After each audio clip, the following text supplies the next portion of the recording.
Muy buenas, Padre Ramón. Habemos papam. Buenas, Santiago. Habemos papam. Gracias a Dios. Papam, sí. Ya tenemos papa y además bastante rápido en la cuarta votación. Rápido, muy rápido. La verdad es que parece que había tendencia con él y los cardenales pues se pusieron de acuerdo. Según parece, le votaron todos los cardenales de América y de África. Muy en bien. bloque. Muy bien, muy bien. Según dice, vamos, porque... Claro, bien conocido en América, gracias a Dios, Sí. por su trabajo en Perú y también por sus raíces latinoamericanas. Uh-huh. Su segundo apellido, si lo hubiese, ¿verdad?, en Estados Unidos, sería Martínez.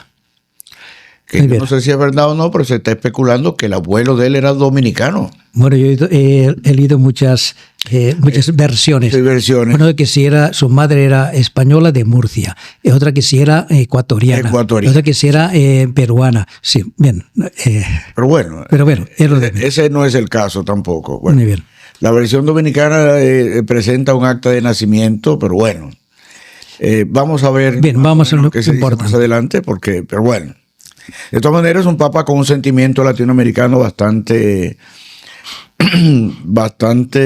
marcado y hizo sus palabras, primera palabra, claro, está al pueblo de Roma, porque es su diócesis. Su diócesis actual, claro. Y a su antigua diócesis de Chiclayo. Su antigua diócesis de Chiclayo, que lo dijo en un perfecto español. Obviamente, si su madre era de lengua española, también su lengua materna es el inglés y el español. Y después de más de 20 años de trabajo en Perú. 40 años, padre. Más de 20 años. Más de 20 años. Desde el 85, y que llegó el 85 hasta el 2020 por ahí. Me estoy llevando de informaciones que hablan de 40 años, pero bueno. Ahora sí, 40 años, del 85 hasta el 2020-21, o 23, creo que lo hicieron perfecto de los obispos, sí, estuvo en Perú. Sí, muy bien. Bien. Entonces, ¿cuál sería, padre, de acuerdo a la situación del mundo, a la situación de la iglesia y demás, qué se espera? ¿Cuál es la situación que se va a encontrar el Papa con qué situación se encuentra? Con la iglesia y el mundo actual? Okay. Porque nos encontramos en una situación muy especial. Es decir, en este momento, por ejemplo, en el mundo, la ideología está suplantando a la verdad. De hecho, toda la ideología de género no está hablando de redes que no existen, simplemente existen en la mente de aquellos que en contra de todo lo que es realidad biológica, todo lo que es la realidad fáctica. La percepción personal de cada cual prevalece sobre la realidad. Sobre la realidad. A mí yo siento ser mujer, entonces soy mujer, simplemente porque lo sienta. No tiene nada que ver con eso. Esa es una cosa. Otra cosa, por ejemplo, el pecado está transformado en derecho. Si, por ejemplo, en la práctica homosexual, la transexualidad, esto está configurado es como si fuera un derecho. Y otra cosa, por ejemplo, la muerte está camuflada de libertad. Por ejemplo, la libertad para abortar, la libertad para pedir la eutanasia, etcétera. Es decir, yo soy libre y, por tanto, como soy libre, yo dispongo de lo que tengo en mi cuerpo y, por tanto, puedo hacer lo que quiera, sin tener presente que lo que estamos haciendo es matando una vida humana. Bien, esta es un poco la situación, digamos, los puntos y quizá claves que estamos viendo que está viviendo en este mundo. Usted dice de matar una vida humana, aunque sea la propia de uno, es una vida humana. Es una vida humana, siempre. La famosa interrupción voluntaria del embarazo no es ninguna interrupción, porque una cosa se interrumpe, se puede luego reanudar. El aborto no se reanuda, sino que es un corte radical y es matar. No, me refiero a lo de la eutanasia, que uno está matando una vida humana, aunque sea la propia. Sea la propia, sí, exactamente. Sí. Muy bien. Luego también otra cosa que estamos viendo en este mundo, en el mundo, digamos, cristiano, estamos viendo una apostasía general que se está dando en el mundo, sobre todo de antiguas cristiandades, sea por ejemplo en Europa, sea sobre todo en los países ricos, algo que no se daba antiguamente. Cada año son cientos de miles de, entre comillas, cristianos, y cuando hablo de cristianos no me refiero solamente a católicos, también, por ejemplo, a protestantes que abandonan la iglesia declarándose no creyentes. Otra cosa que estamos viendo, por ejemplo, en este momento, las guerras entre naciones que están latentes o están en marcha. No solamente la guerra, concretamente lo de Gaza, no solamente la guerra entre Rusia y Ucrania. Hay, por ejemplo, una guerra civil en Sudán terrible desde hace ya varios años. Exacto, sí.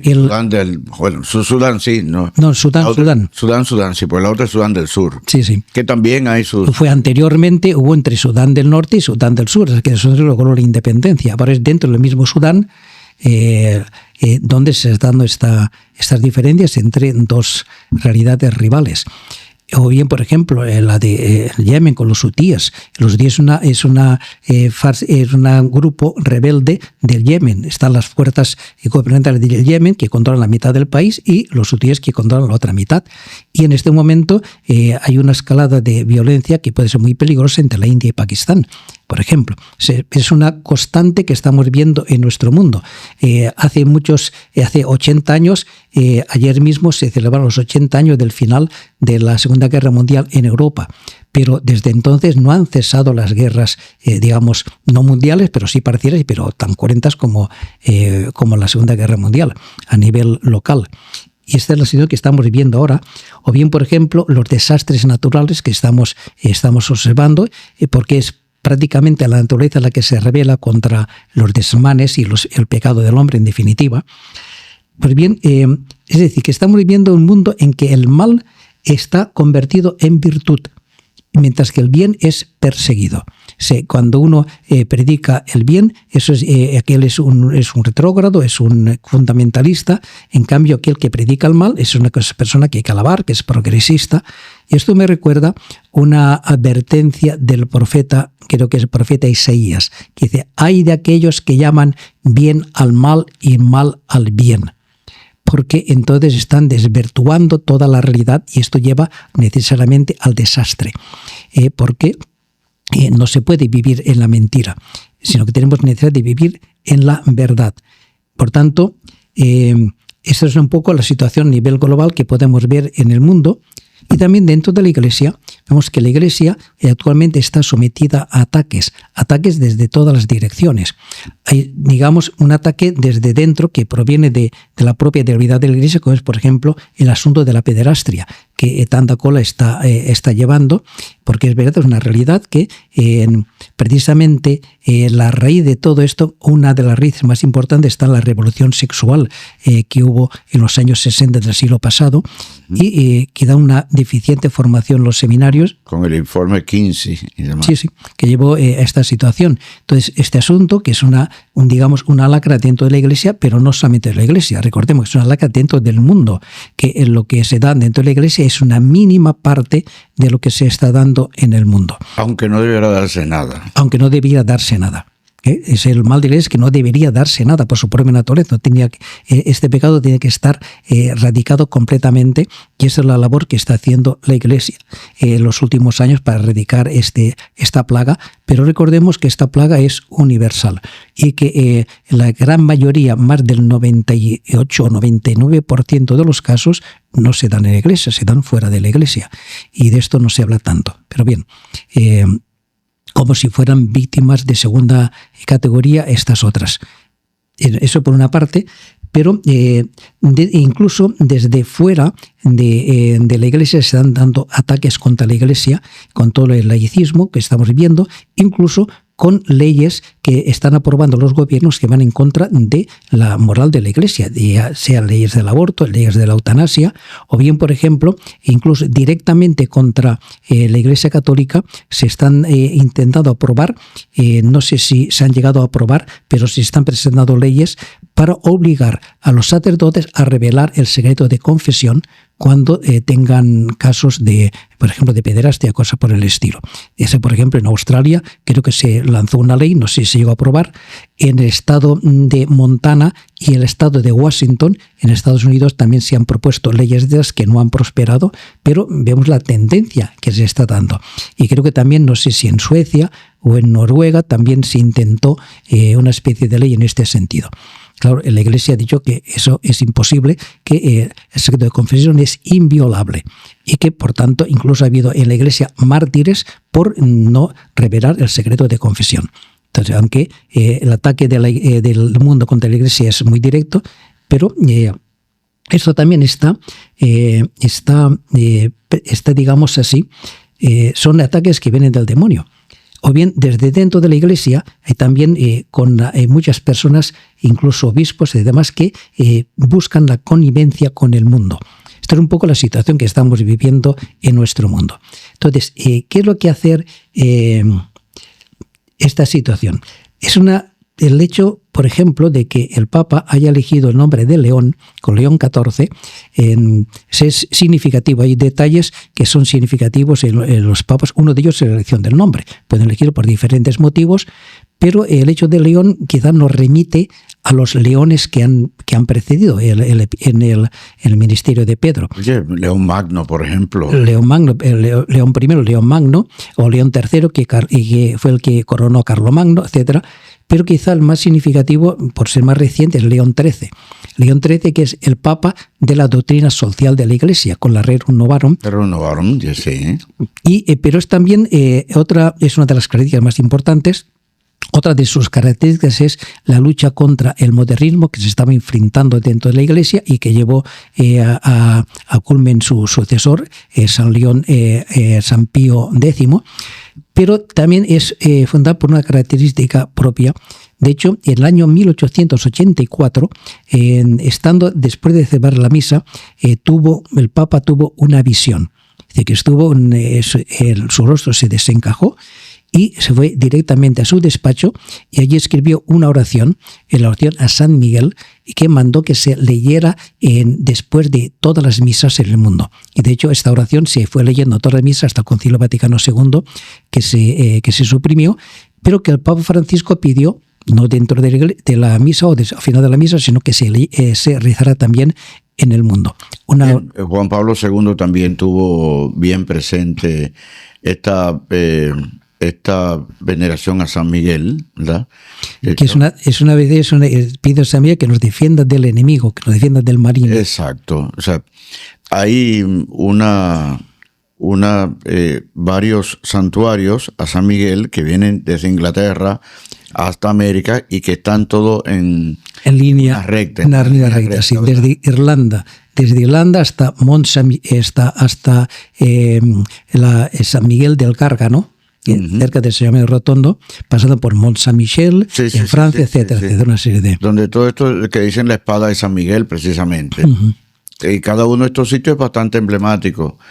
Hay uno también, tienen los padres bernardinos ahí en una abadía que tienen llamada San Miguel, siempre con el mismo propósito. Sí. Y además todos están en lo alto de una montaña. Todos estos están en lo alto de una montaña. Exacto. Incluso cerca de mi pueblo, por lo de Liria, está el monasterio de San Miguel, que está también en lo alto de un monte.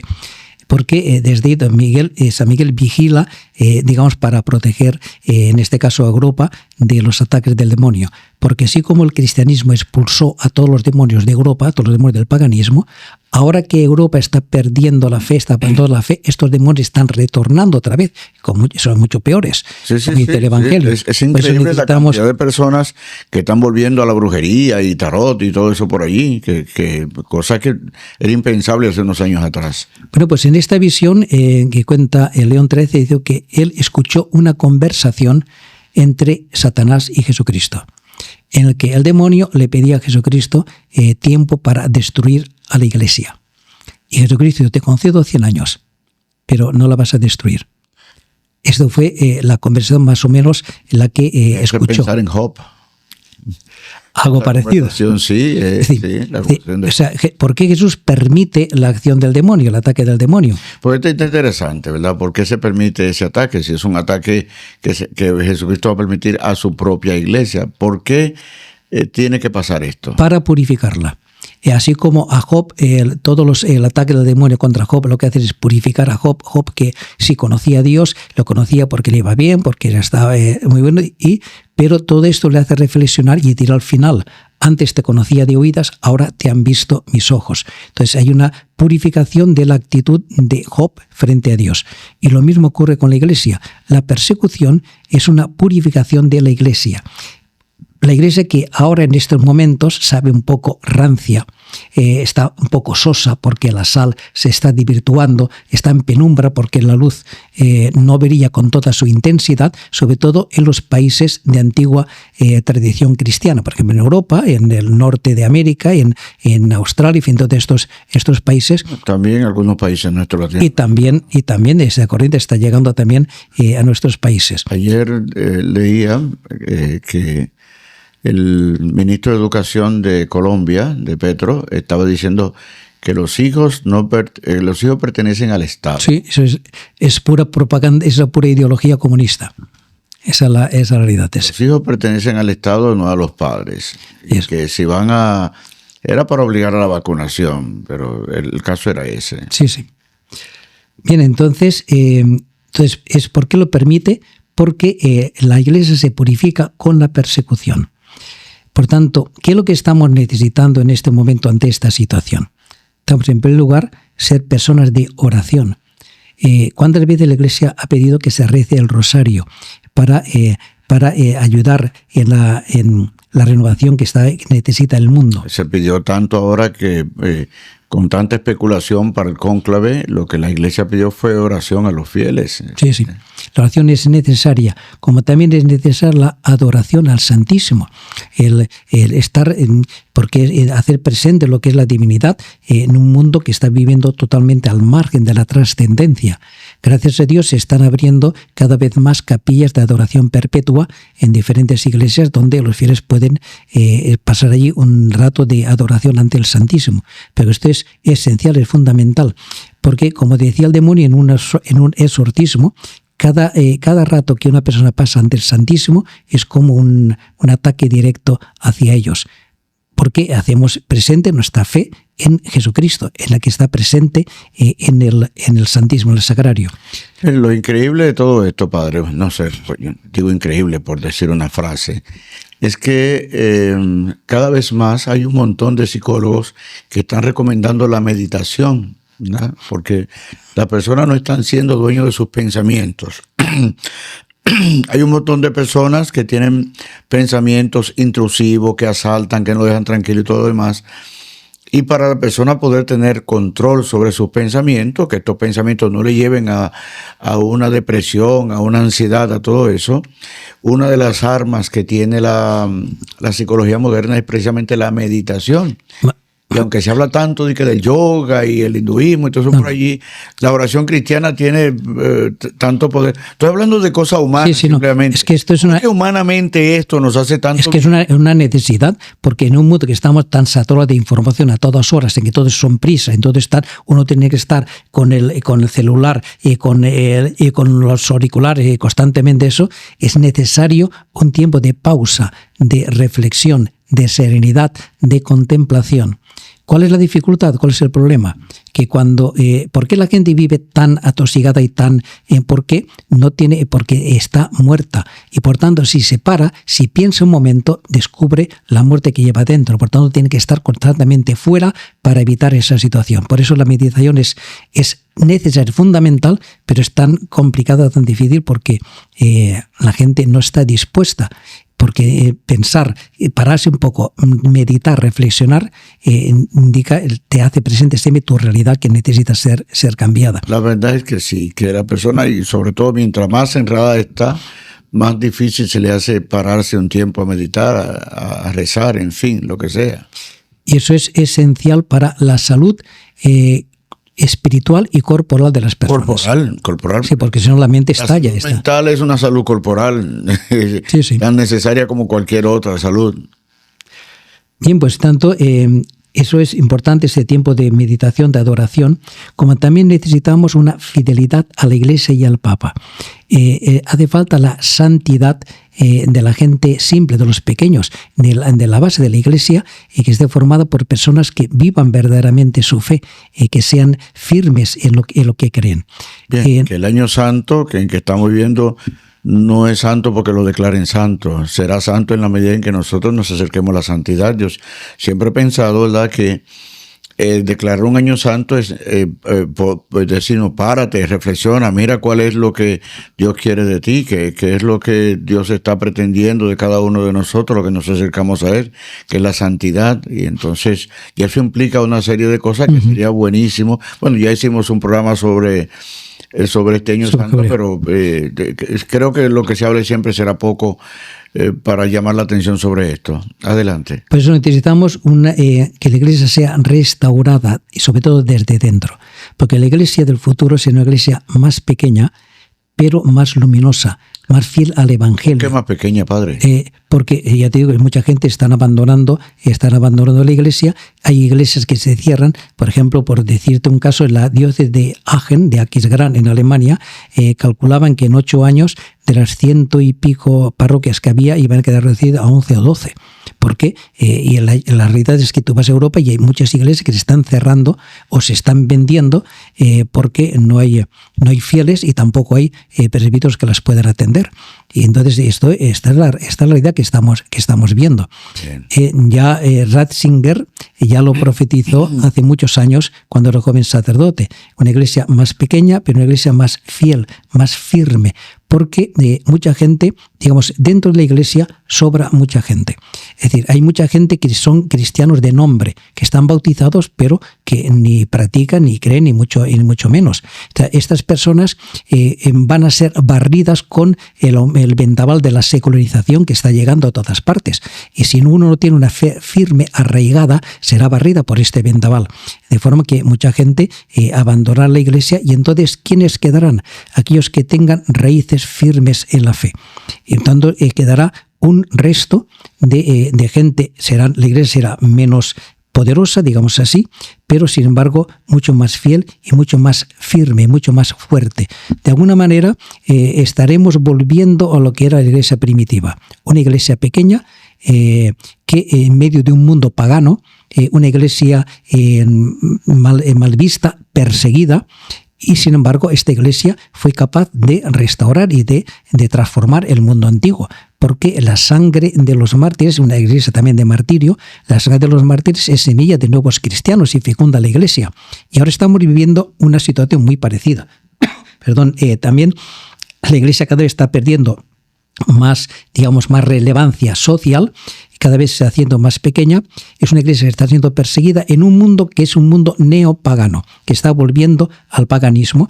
Y peor todavía, no solamente es un mundo neopagano, es un mundo apóstata, tanto que ha renegado de sus raíces cristianas. Y un mundo que está, en definitiva, condenado al exterminio, a la muerte. Porque si tú a un árbol le cortas sus raíces, el árbol se muere. ¿Qué es lo que está pasando? Uno de los pecados, fundamentales de Europa fue cuando en la Constitución Europea se negó explícitamente la referencia al cristianismo como una de las raíces de Europa, cuando la Europa que conocemos ha sido construida por el cristianismo, juntamente con la revelación judeo-cristiana, la racionalidad griega y el derecho romano. Eso es lo que ha constituido a Europa. Tanto si yo niego una de las raíces fundamentales de Europa y de toda la civilización que llamamos occidental, pues esta fue trasladada a América y trasladado a los países que fueron colonizados por Europa, entonces estamos condenando al exterminio a esta civilización, que es lo que está pasando en este momento en el mundo occidental. Por tanto, esta es un poco es decir, si no, ¿qué es lo que pasa además? Si en la iglesia no se arde en el amor, entonces todo se reduce a rescoldos y a cenizas. Tenemos, por ejemplo, muchas celebraciones ruidosas, pero que olvidan quizá muchas veces el misterio pascual. ¿Qué es lo que nosotros somos? Nosotros estamos llamados a ser uno con Cristo, y la iglesia vive de la Eucaristía. Eso lo recordó el Papa Francisco y lo recordó también el cardenal Prevost en una entrevista que le hicieron hace un par de años. La Iglesia vive de la Eucaristía. Sin la Eucaristía no hay vida cristiana. Sin nuestra real participación en la Pascua de Cristo, no podemos llamarnos cristianos. Si yo no muero con Cristo, aceptando cargar con el pecado del mundo, aceptando amar al otro, también aquel que me ofende, dando la vida por el otro, sin juzgarlo, etc. Si yo no muero con él, Él, no puedo recitar con Él. Yo no puedo llamarme cristiano si no me uno a Él, porque Jesucristo es aquel que va delante hacia Jerusalén y los discípulos le siguen. Y Él lo dijo claramente: aquel que quiera ser mi discípulo, que cargue con su cruz y que me siga. Y a aquellos dos cebedeos que le pidieron estar a la derecha y a la izquierda, les dijo: podéis beber el cáliz que yo voy a beber, mi cáliz lo beberéis. Tanto si uno no está dispuesto a beber el cáliz que ha bebido Cristo, no puede llamarse cristiano. Por eso lo importante que tiene la Eucaristía en nuestra vida. Y si la Eucaristía se abandona, entonces la fe también desaparece. Padre, ¿cómo podemos acompañar al mundo? Porque el mundo ahora está yendo por otro derrotero, pero la Iglesia tiene que ser fiel a la misión de redimir al mundo. Entonces, ¿qué tenemos que hacer para...? La Iglesia está al servicio del mundo. La Iglesia está para servir al mundo. La Iglesia no estaba ya para sí misma. Es un ministerio, es una creación de Dios que ha sido creada para una misión. ¿Cuál es la misión? Ser testigo de la resurrección de Cristo. El mismo Jesús lo dijo de diferentes maneras: id y anunciad el Evangelio a todas las gentes. También dijo: amaos como yo os he amado, o bien comed de este pan y bebed de este cáliz hasta que yo vuelva. Esta es la misión que tiene la Iglesia de cara al mundo, salvar al mundo. Pero esta misión de servicio, la Iglesia es servidora del mundo. Y por tanto el mundo tiene derecho a exigir este servicio. Pero ¿de qué clase de servicio se trata? Este servicio no significa adaptarse al mundo. Recientemente un obispo alemán de una diócesis que no voy a decir cuál es, decía que la Iglesia no está para criticar a los gobernantes, sino está para seguir las directrices de los gobernantes. Uy. Pero, señor obispo, y entonces, ¿qué hay que decir entonces de la dimensión profética de la Iglesia? ¿Y qué te dice usted de los antiguos profetas que precisamente a los gobernantes les decían la verdad? Y por dónde tenían que ir. Que negaron la obediencia al gobernante precisamente porque veían que los gobernantes no... ¿no? O sea, la Iglesia está al servicio del mundo, sí, pero es un servicio en la verdad. La misión de la Iglesia es servir al mundo en la verdad, proclamar la verdad del Evangelio, proclamar a Cristo. Y porque la Iglesia que no puede perder el amor primero, que es la crítica que hace el libro del Apocalipsis a muchas de las iglesias. Tengo contra ti que has perdido el amor primero. Y ese amor primero es el amor a Cristo, que es amor fundamental, porque la Iglesia es una creación de Cristo y la Iglesia vive de Cristo. Por tanto, el servicio que tiene que prestar la Iglesia al mundo es anunciarles a Cristo, un Cristo sin glosas, un Cristo sin concesiones, porque el mismo Cristo no hizo concesiones en su predicación. Esta es la misión que tiene que prestar la Iglesia al mundo. Claro que al hacer esto va a ser perseguida, obviamente, porque el mundo está viviendo la mentira. Si yo les predico la verdad, va a haber choques. El mundo está muerto, no tiene vida. Si yo le predico a Cristo, que es la vida, va a haber choques, evidentemente. Y además el mismo Jesús no lo anunció. Si a mí me han perseguido, también a vosotros os perseguirán. Y por tanto, la Iglesia está dispuesta, está llamada a servir al mundo hasta dar la vida por el mundo. Si es preciso, si es necesario. Es el ministerio fundamental que tiene que prestar. Dar la vida por la verdad, ¿verdad? Que es lo que se nos exige, ¿verdad? Ser auténticos, ser verdaderos, ¿verdad? Exactamente, porque hay que recordar que la crisis que está viviendo la Iglesia en este momento responde a una crisis mucho más profunda que la que estamos hablando, que es la crisis del mundo occidental, que está perdiendo la fe en la trascendencia, está perdiendo la fe. Ahí en la San Pablo nos habla la carta a los tesalonicenses, la segunda carta, que dice que va a venir el anticristo. Y dice, pero hasta ahora hay algo que lo retiene. ¿Qué es aquello que retiene al anticristo? El anticristo sería todas estas doctrinas contrarias a Cristo que estamos viendo que están infiltrándose, porque todas estas leyes, la ideología de género, toda la cultura woke en general, todas estas leyes contra el aborto, etcétera, etcétera, son leyes anticristianas, porque van anticristo. ¿Qué es lo que está? Es que esa barrera que detenía está rebajándose y empieza a desbordarse el mal. Pues posiblemente lo que está fallando, lo que retiene al anticristo es la fe de la Iglesia. Pero si esta fe va debilitándose, entonces se abren las puertas a todas estas situaciones. Porque la crisis dentro de la Iglesia también es una crisis de fe. No solamente en el mundo está perdiendo la fe, también dentro de la Iglesia se puede estar perdiendo la fe y entonces se buscan estas componentes con el mundo.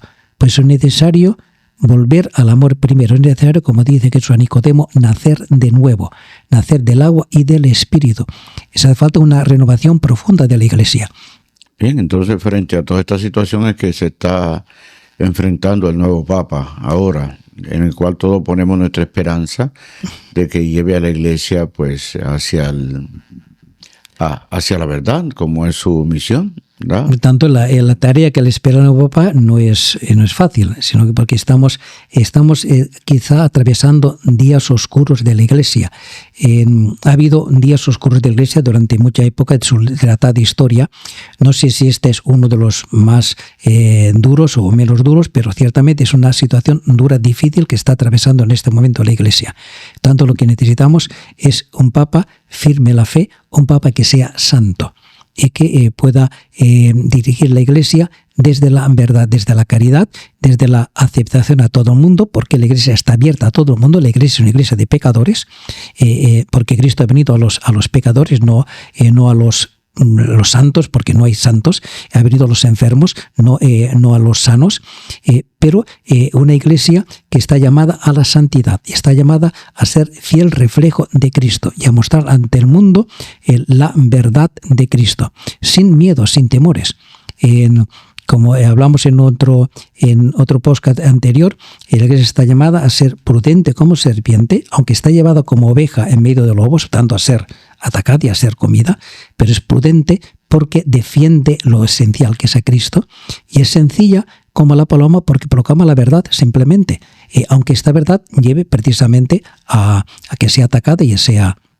Pero no puede negar la verdad, como Cristo tampoco niega la verdad, y cuando sus palabras suenan duras, no cambia su lenguaje, sino que se reafirma en él. Muy bien. Bien, pues es un poco la situación que estamos viviendo. Siempre en el mundo siempre habrá contradicción, porque nosotros no somos del mundo.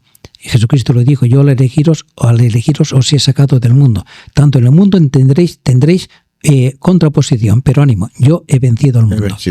Por tanto, la última palabra que podemos decir es una palabra de no hay que tener miedo, sino que hay que tener amor. Es lo que necesita la Iglesia. Necesita una Iglesia que vuelva al amor, que vuelva a Cristo, que ponga a Cristo en su centro y que no tenga miedo de proclamar a Cristo al mundo entero, pase lo que pase y ocurra lo que ocurra. Este es el servicio que la Iglesia tiene que prestar al mundo. Bien, padre, pues entonces ya hemos concluido este programa que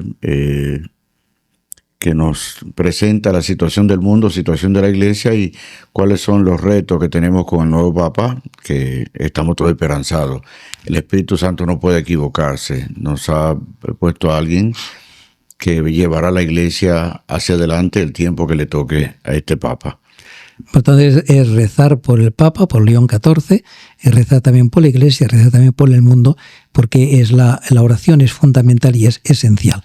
La Virgen en las últimas apariciones, y que es importante que en los últimos tiempos la Virgen se ha aparecido repetidamente, como nunca había sucedido a lo largo de la historia, porque hay una necesidad, hay una urgencia, es una llamada necesaria a la conversión, porque el mundo necesita convertirse, volverse a Cristo.